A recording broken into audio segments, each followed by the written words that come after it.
بسم اللہ الرحمن الرحیم ایاک نعبد و ایاک نستعین۔ میں اس وقت پوری پاکستان کی عوام اور بالخصوص خیبر پختونخوا کی عوام سے مخاطب ہوں۔ ہمارے لیڈر، ہمارے قائد عمران خان صاحب نے یہ حکم دیا ہے کہ آج جو ہے جلسہ جو ہم کر رہے تھے تنور کے مقام پر، اس کو نہیں کرنا، اور وہ جلسہ ہم نے 8 ستمبر کو، جس کا کہ ہمیں باقاعدہ طور پہ اب نوٹیفیکیشن اس حکومت نے دے دیا ہے جو عدالت کی بات کو بار پر رد کر کے ہماری NOC منسوخ کر رہی تھی، اس کے مطابق ہم نے جلسہ 8 ستمبر کو اسلام آباد میں کرنا ہے۔ میں یہاں پہ تمام اداروں کو اور عدالتوں کو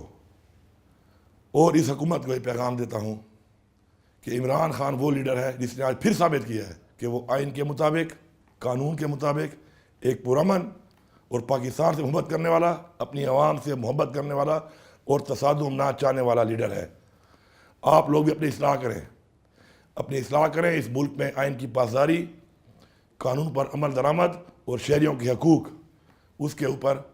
عمل درآمد کرنا آپ پر اس آئین کے مطابق فرض ہے۔ اور آج دیکھیں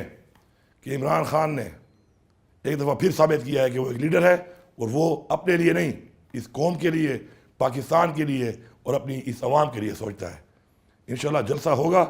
چونکہ عمران خان صاحب کا حکم ہے، ان کا حکم جو بھی ہوگا ہم نے ماننا ہے، اور ان کے حکم کے مطابق جلسہ جب بھی وہ کہیں گے، انہوں نے 8 تاریخ کا کہا ہے، انشاءاللہ ہوگا، بھرپور طریقے سے ہوگا۔ لیکن چونکہ اب ہمارے لیڈر نے حکم دے دیا ہے، تو اس لیے آج کا جلسہ ہم منسوخ کرتے ہیں۔ انشاءاللہ اس سے بڑھ کر اپنی تحریک میں، حقیقی آزادی کی تحریک میں، انشاءاللہ اپنے ملک کے لیے، آزادی کے لیے انشاءاللہ ہماری تحریک جاری رہے گی، عمران خان کے حکم کے مطابق جاری رہے گی، اور انشاءاللہ مل کے ہم نے انشاءاللہ ثابت کرنا ہے کہ ہم عمران خان کے ساتھ ہیں، پاکستان کے ساتھ ہیں، اور انشاءاللہ یہ ثابت کر کے انشاءاللہ ہم اس دنیا کو، قوم کو بتائیں گے کہ عمران خان ہی وہ لیڈر ہے جو پاکستان کی بات کرتا ہے، اپنی عوام کی بات کرتا ہے۔ شکریہ۔